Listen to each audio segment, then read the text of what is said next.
Coucou beauté de l'univers, bienvenue dans le podcast Tu mérites un amour. Je suis Sarah Benziane et l'une de mes missions, c'est de t'aider à exprimer clairement et simplement tes besoins et tes valeurs, que ce soit dans tes relations amoureuses pour arrêter d'enchaîner les relations foireuses, que ce soit pour lancer ton business, notamment ton business en ligne si tu es dans la relation d'aide, et je t'accompagne à faire tout cela, y compris dans ta vie personnelle, dans ta vie sociale, dans ta vie familiale, dans ta vie amicale. L'idée c'est vraiment de t'aider à te reconnecter à toi en fait, et à incarner la personne que tu veux devenir et qui est déjà là, qui est déjà en route mais que tu n'as peut-être pas encore révélé. Installe-toi confortablement parce que dans ce podcast on va échanger sur plusieurs sujets, plusieurs thématiques comme les relations amoureuses, l'argent, la sexualité, le business, la religion, etc. Tous les sujets qui peuvent être importants et qui peuvent t'aider à avancer dans ton cheminement. Prends un petit plaid, une petite tisane, un petit café, mets-toi bien, peu importe, l'essentiel c'est que tu sois avec nous et je te retrouve tout de suite pour l'épisode du jour. C'est parti. Ça y est, c'est enfin possible! Oui, je crois que ça s'entend à ma voix, je suis hyper méga supra contente de te proposer bientôt une journée de coaching entière en présentiel à Paris. Note la date dans ton agenda tout de suite, ça se passera le 21 mai à Paris, 21 mai 2022 à Paris. Je suis trop contente parce que j'adore le présentiel, c'est quelque chose que j'ai longtemps fait, notamment en entreprise et qui m'a tellement manqué. Et le thème de la journée, ce sera comment reprendre confiance en soi dans toutes les sphères de ta vie, dans tes relations amoureuses, dans ton rapport à l'argent,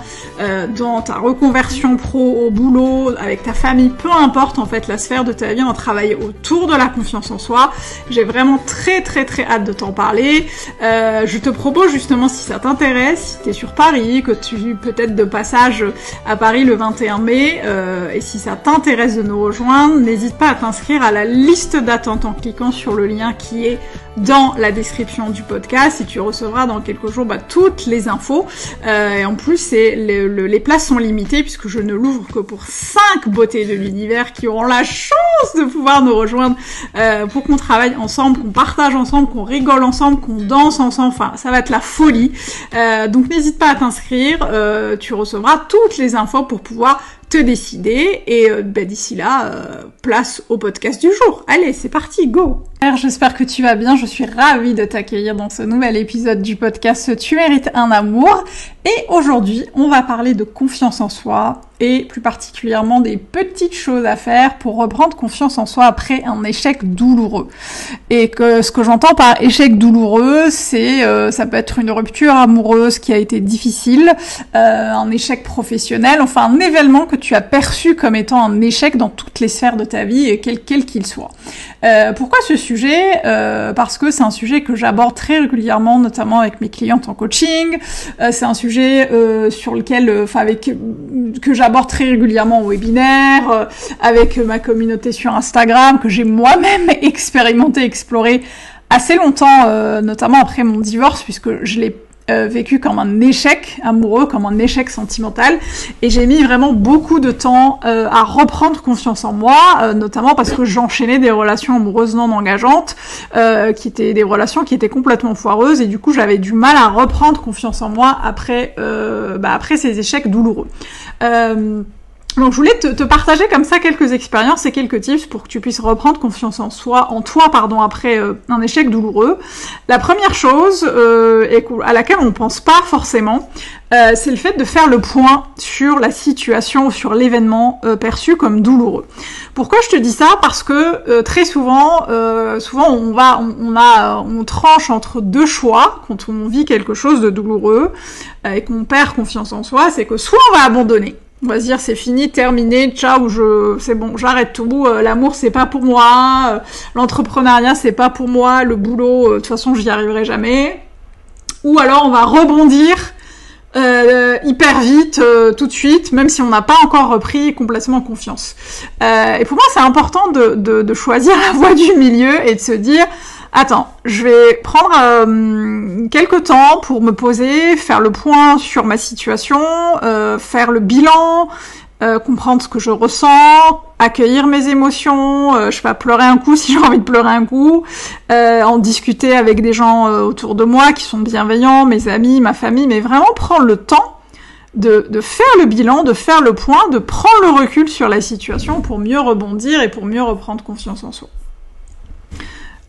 Ensuite, ce qui va être important, c'est de se détacher du regard des autres. Et surtout, se détacher de son propre regard. Ce que je veux dire par là, c'est que très souvent, quand on entame un projet, quel qu'il soit d'ailleurs, hein, une nouvelle relation amoureuse, quand on lance sa boîte, quand on essaye de gravir les échelons dans son entreprise, quand on est salarié, etc., etc., on va tenter des choses qui fonctionnent parfois et qui parfois ne fonctionnent pas. Et souvent, on va avoir du mal avec le regard des gens parce qu'on va penser, peut-être parfois à tort d'ailleurs, que les gens nous jugent, qu'on n'est pas digne, d'être aimé, qu'on n'est pas digne d'être respecté, qu'on sert à rien, enfin voilà, autoflagellation totale. Donc on va poser le bâton d'autoflagellation en 5 minutes. Et on va vraiment essayer de se détacher du regard des gens et surtout du sien, parce que on est les personnes les plus dures avec soi-même. Moi, je sais que j'ai longtemps été très dure avec moi, beaucoup plus dure que les gens d'ailleurs, et on pense à tort que c'est les gens qui sont durs avec nous, mais souvent c'est notre propre regard qui est hyper dur.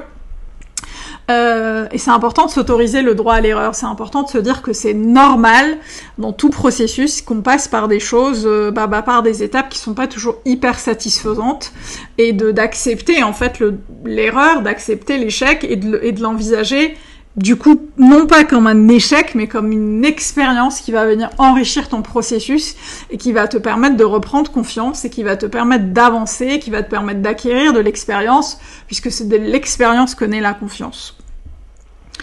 Ensuite, la troisième chose qui est importante, c'est de se traiter comme sa meilleure amie, de faire preuve d'indulgence et de bienveillance avec soi, et dans ce processus-là, on peut prendre le temps de se féliciter, parce que tout le monde ne prend pas le temps de se lancer dans une relation amoureuse, de s'y investir, tout le monde ne prend pas le temps d'oser créer sa boîte, tout le monde ne prend pas le temps d'oser demander une promotion dans son entreprise, et c'est important en fait de se féliciter, de faire preuve vraiment de te traiter vraiment comme ta meilleure pote, de te donner de la bienveillance, de la gentillesse, de l'amour, et de prendre vraiment le temps de regarder tout ce que tu as accompli, de regarder tes forces, tout ce qui te permet d'avancer aujourd'hui, et c'est ça vraiment qui va te permettre petit à petit de reprendre confiance en toi, et c'est important de faire ce genre de choses comme des espèces de rituels ou des nouveaux réflexes que tu vas acquérir au fur et à mesure, pour reprendre confiance en toi, parce que la vie est faite c'est les aléas de la vie, on peut avoir parfois des échecs, on peut parfois avoir des expériences qui peuvent être perçues comme des échecs,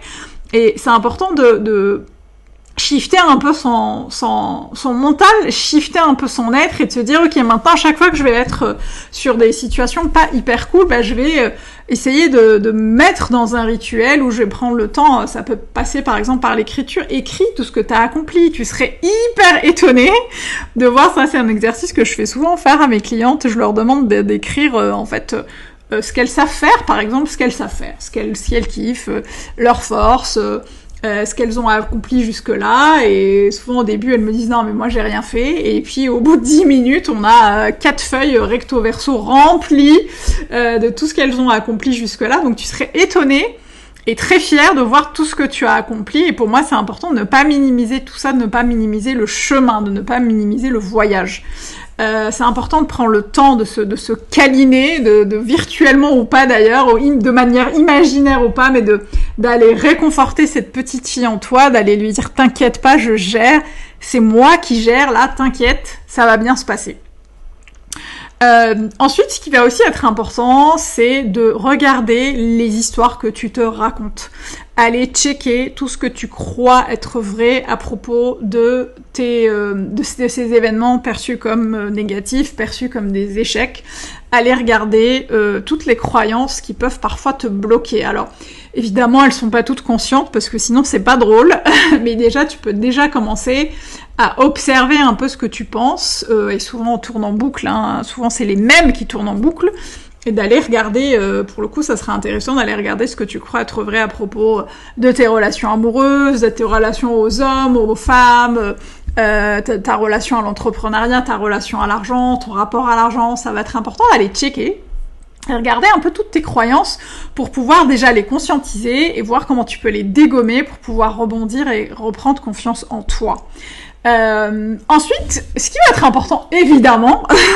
pour reprendre confiance en soi, c'est d'oser rebondir et remonter sur ce fameux vélo, justement, après ta chute. Là, je suis en train d'imaginer les choses, mais tu l'as bien compris, l'idée, c'est vraiment de remonter sur celle, de se dire, ok,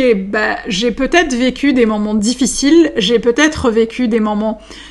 qui ont été perçus comme des échecs, qui ont été douloureux pour moi, mais ce qui va être important, c'est que tu comprennes que ces événements ne te définissent pas, que ton passé ne définit pas ton présent, qu'il ne définit certainement pas ton avenir, et c'est pas les échecs qui font qui tu es. Au contraire, ils viennent te forger, ils viennent alimenter tout le processus, ils viennent renforcer le voyage vers tes objectifs, mais ce qui va être important, c'est de t'autoriser non seulement l'échec, mais de t'autoriser aussi à remonter sur la selle, et te dire, allez, vas-y, on y va, go,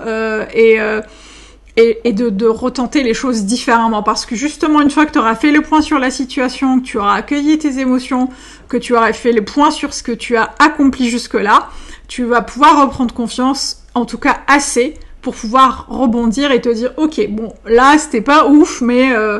c'est pas parce que ça n'a pas marché une fois que ça va pas marcher cette fois, et ça va être intéressant justement de creuser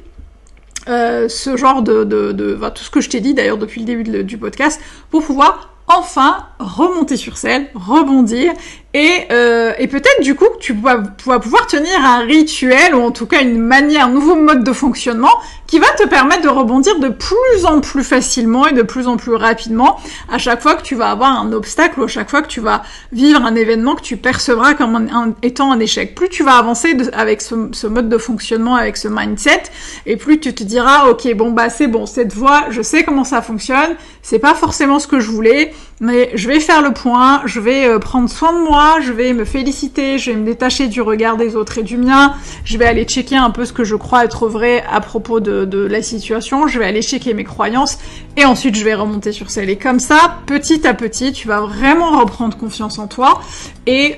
pouvoir avancer vers tes objectifs. En tout cas, ça c'est quelque chose qui, moi, personnellement, m'a vachement aidé dans le passé, qui continue d'ailleurs à m'aider encore aujourd'hui, et que je transmets assez régulièrement à mes clientes dans nos séances de coaching. J'espère que ça t'a aidé, j'espère que ça t'a donné en tout cas matière à réfléchir. Si ce podcast t'a plu, n'hésite pas à nous laisser un petit commentaire et une petite note si la plateforme le permet, à venir me dire ce que t'en penses sur Instagram. Et moi, je te retrouve la semaine prochaine pour un nouvel épisode. Et d'ici là, n'oublie pas, tu mérites tout un amour, et moins que ça, tu prends pas. Ciao!